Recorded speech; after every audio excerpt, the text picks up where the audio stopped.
कर रही है और साथ ही हमारे युवाओं को नए सपने देखने का हौसला भी दे रही है।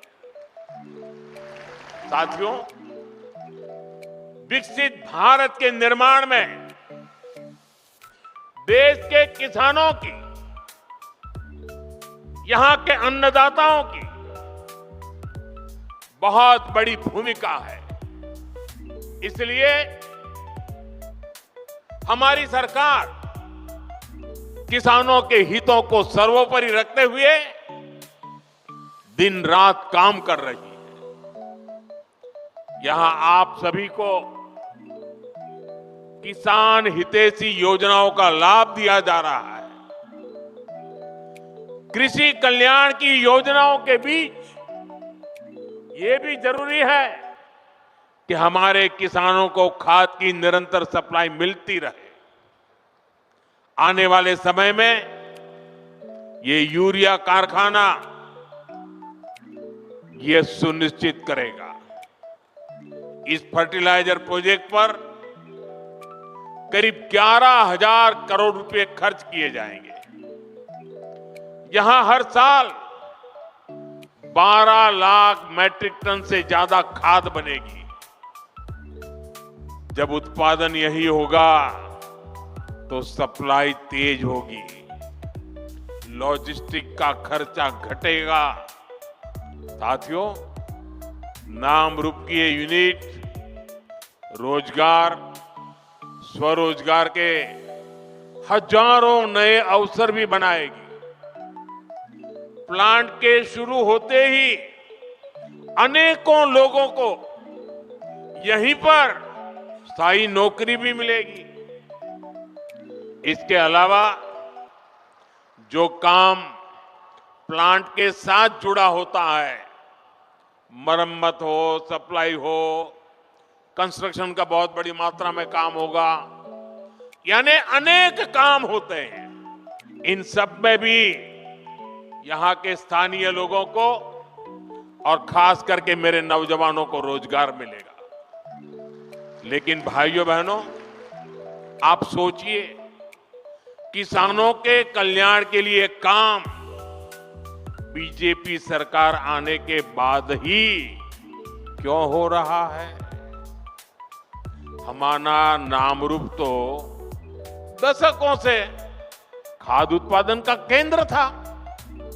एक समय था जब यहां बनी खाद से नॉर्थ ईस्ट के खेतों को ताकत मिलती थी, किसानों की फसलों को सहारा मिलता था।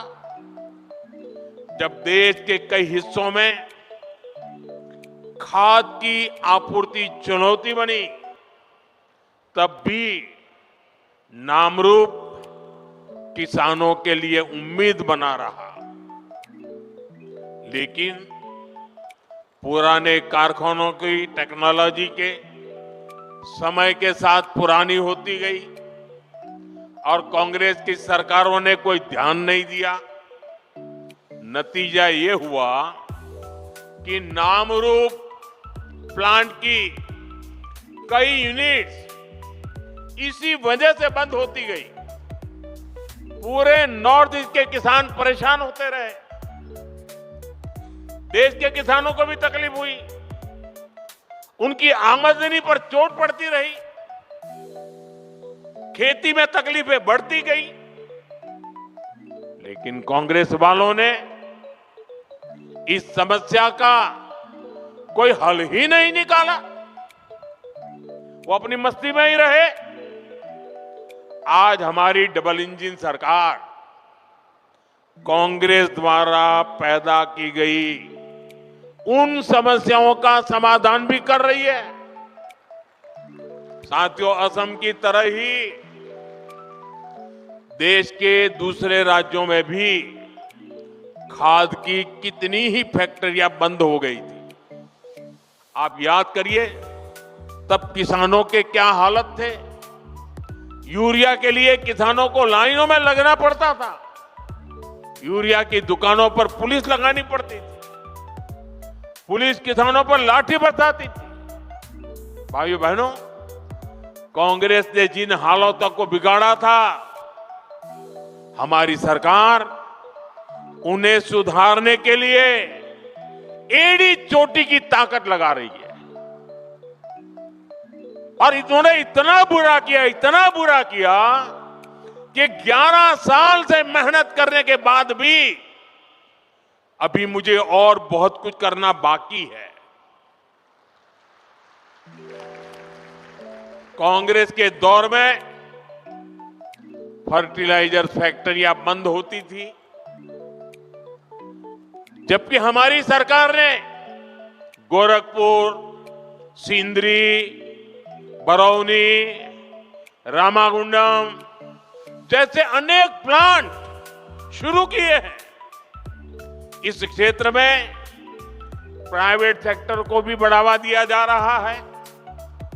आज इसी का नतीजा है, हम यूरिया के क्षेत्र में आने वाले कुछ समय में आत्मनिर्भर हो सके, उस दिशा में मजबूती से कदम रख रहे हैं। साथियों, 2014 में देश में सिर्फ 225 लाख मैट्रिक टन यूरिया का ही उत्पादन होता था। आपको आंकड़ा याद रहेगा? आंकड़ा याद रहेगा? आपने मुझे काम दिया 10-11 साल पहले, तब उत्पादन होता था 225 लाख मैट्रिक टन। ये आंकड़ा याद रखिए। पिछले 10-11 साल की मेहनत में हमने उत्पादन बढ़ा करके करीब 306 लाख मैट्रिक टन तक पहुंच चुका है। लेकिन हमें यहां रुकना नहीं है, क्योंकि अभी भी बहुत करने की जरूरत है। जो काम उनको उस समय करना था, नहीं किया, और इसलिए मुझे थोड़ा एक्स्ट्रा मेहनत करनी पड़ रही है। और अभी हमें हर साल करीब 380 लाख मैट्रिक टन यूरिया की जरूरत पड़ती है। हम 306 पर पहुंचे हैं, 70-80 और करना है। लेकिन मैं देशवासियों को विश्वास दिलाता हूं, हम जिस प्रकार से मेहनत कर रहे हैं, जिस प्रकार से योजना बना रहे हैं, और जिस प्रकार से मेरे किसान भाई बहन हमें आशीर्वाद दे रहे हैं, हम हो सके उतना जल्दी इस गैप को भरने में कोई कमी नहीं रखेंगे। और भाइयों बहनों, मैं आपको एक और बात बताना चाहता हूं। आपके हितों को लेकर हमारी सरकार बहुत ज्यादा संवेदनशील है। जो यूरिया हमें महंगे दामों पर विदेशों से मंगाना पड़ता है, हम उसकी भी चोट अपने किसानों पर नहीं पड़ने देते। बीजेपी सरकार सब्सिडी देकर वो भार सरकार खुद उठाती है। भारत के किसानों को सिर्फ 300 रुपए में यूरिया की बोरी मिलती है। उस एक बोरी के बदले भारत सरकार को दूसरे देशों को, जहां से हम बोरी लाते हैं, करीब करीब 3,000 रुपया देना पड़ता है। अब आप सोचिए, हम लाते हैं 3,000 में और देते हैं 300 में। ये सारा बोझ देश के किसानों पर हम नहीं पड़ने देते। ये सारा बोझ सरकार खुद भरती है, ताकि मेरे देश के किसान भाई बहनों पर बोझ ना आए। लेकिन मैं किसान भाई बहनों को भी कहूंगा कि आपको भी मेरी मदद करनी होगी। और वो मेरी मदद है इतना ही नहीं, मेरे किसान भाई बहन आपकी भी मदद है, और वो है ये धरती माता को बचाना,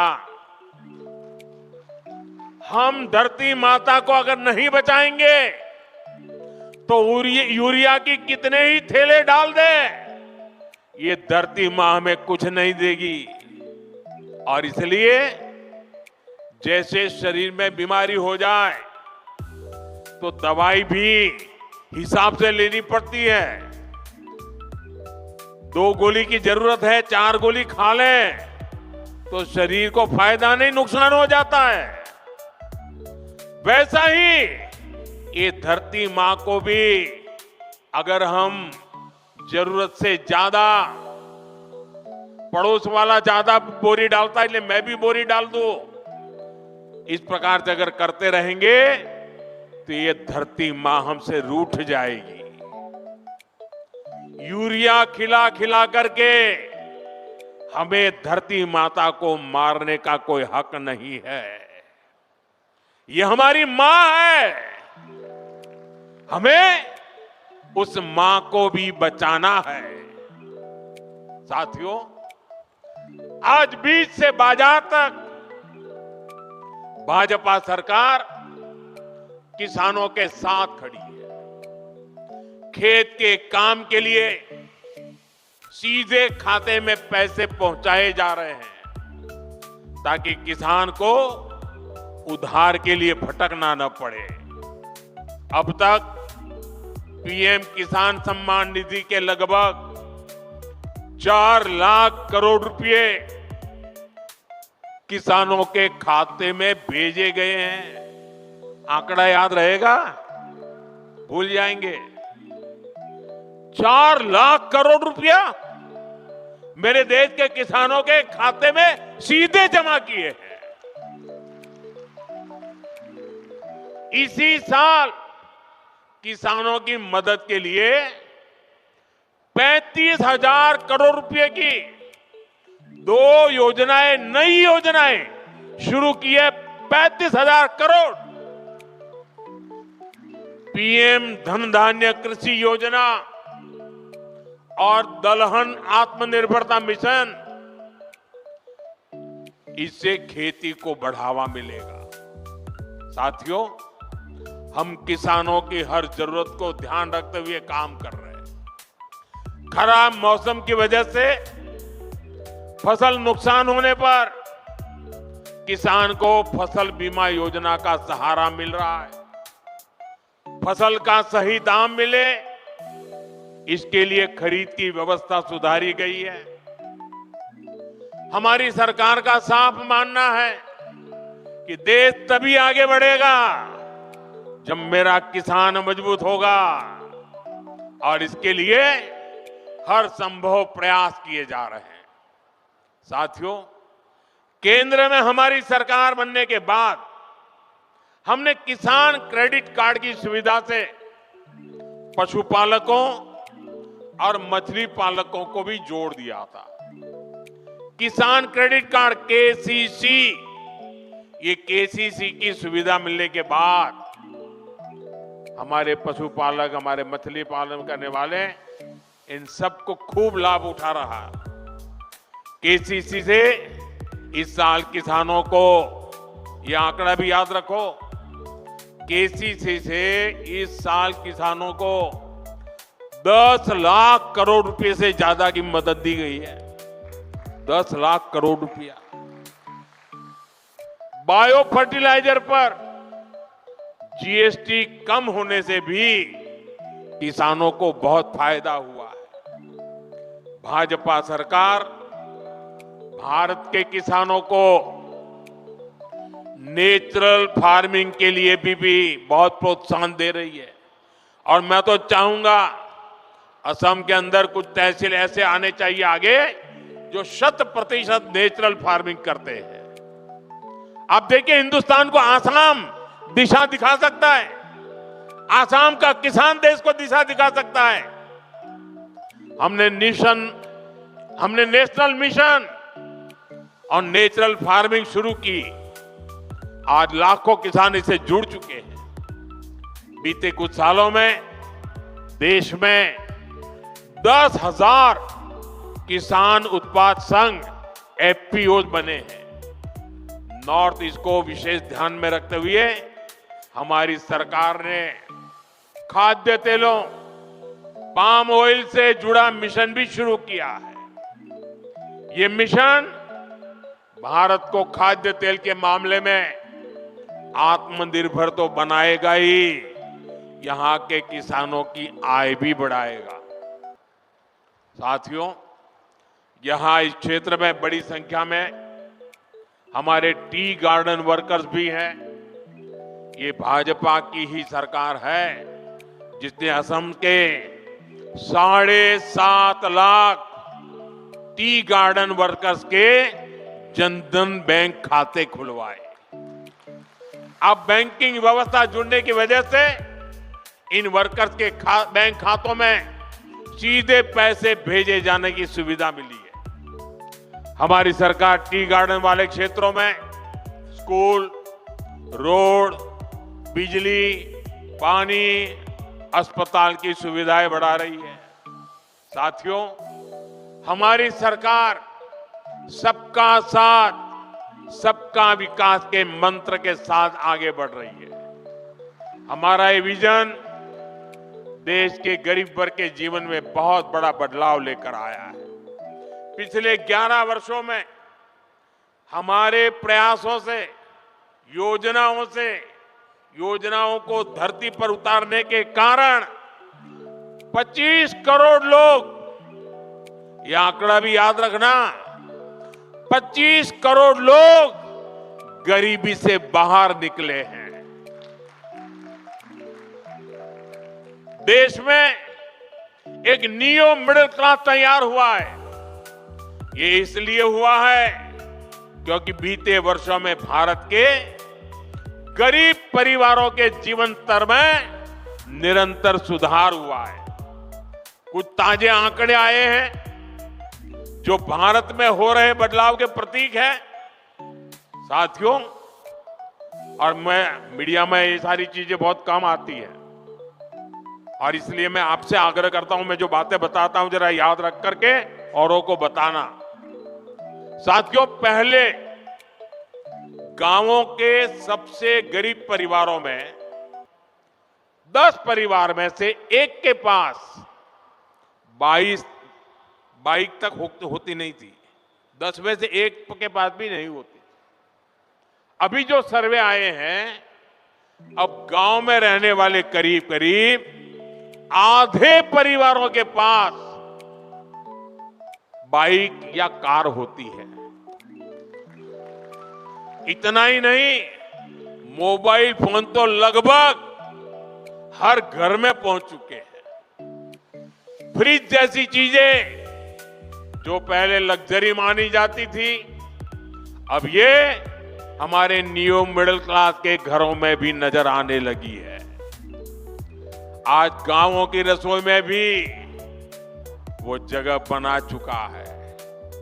नए आंकड़े बता रहे हैं कि स्मार्टफोन के बावजूद गांव में टीवी रखने का चलन भी बढ़ रहा है।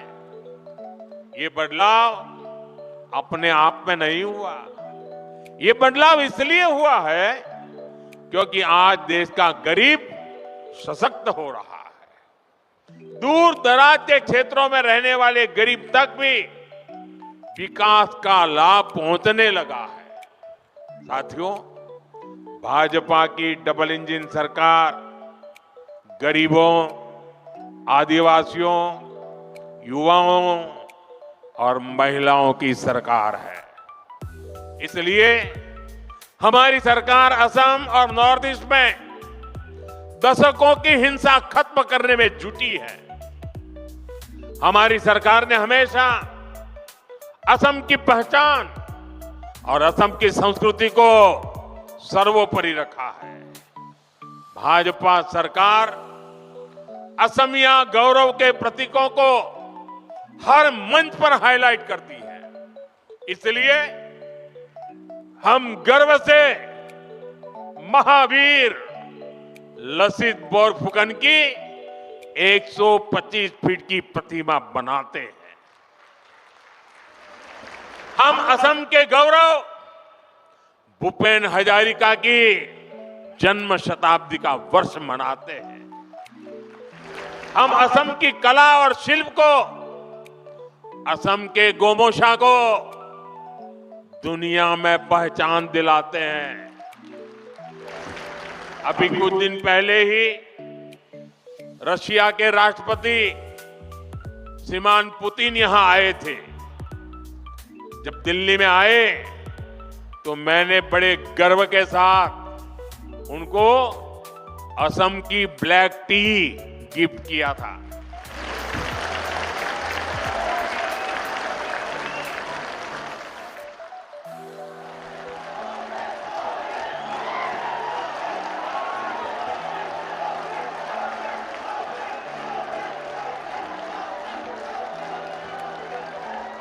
हम असम की मान मर्यादा बढ़ाने वाले हर काम को प्राथमिकता देते हैं। लेकिन भाइयों बहनों, भाजपा जब ये काम करती है तो सबसे ज्यादा तकलीफ कांग्रेस को होती है।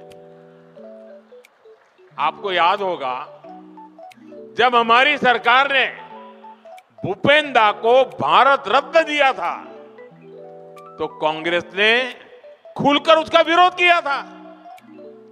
कांग्रेस के राष्ट्रीय अध्यक्ष ने कहा था कि मोदी नाचने गाने वालों को भारत रत्न दे रहा है। मुझे बताइए, ये भूपेन दा का अपमान है कि नहीं है? कला संस्कृति का अपमान है कि नहीं है? असम का अपमान है कि नहीं है? ये कांग्रेस दिन रात करती है अपमान करना। हमने असम में सेमीकंडक्टर यूनिट लगवाई तो भी कांग्रेस ने इसका विरोध किया। आप मत भूलिए, यही कांग्रेस सरकार थी जितने इतने दशकों तक टी कम्युनिटी के भाई बहनों को जमीन के अधिकार नहीं मिलने दिए। बीजेपी की सरकार ने उन्हें जमीन के अधिकार भी दिए और गरिमापूर्ण जीवन भी दिया। और मैं तो चाय वाला हूं, मैं नहीं करूंगा तो कौन करेगा?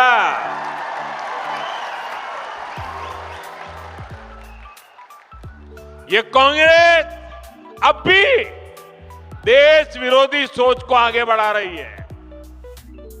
ये लोग असम के जंगल, जमीन पर उन बांग्लादेशी घुसपैठियों को बसाना चाहते हैं जिनसे उनको वोट बैंक मजबूत होता है। आप बर्बाद हो जाए उनको इनकी परवाह नहीं है, उनको अपनी वोट बैंक मजबूत करनी है। भाइयों बहनों, कांग्रेस को असम और असम के लोगों से, आप लोगों की पहचान से कोई लेना देना नहीं है। इनको केवल सत्ता, सरकार और फिर जो काम पहले करते थे वो करने में इंटरेस्ट है। इसलिए इन्हें अवैध बांग्लादेशी घुसपैठिए ज्यादा अच्छे लगते हैं।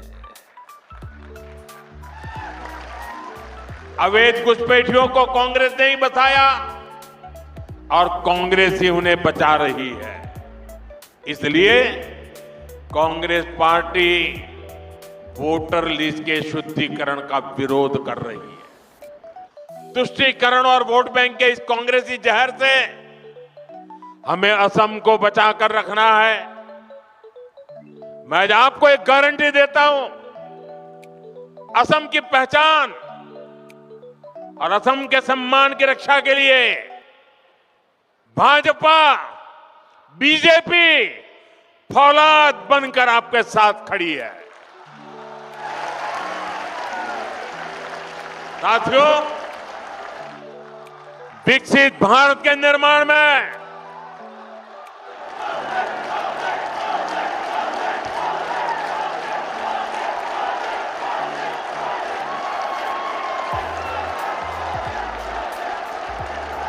आपके आशीर्वाद यही मेरी ताकत है, आपका ये प्यार यही मेरी पूंजी है।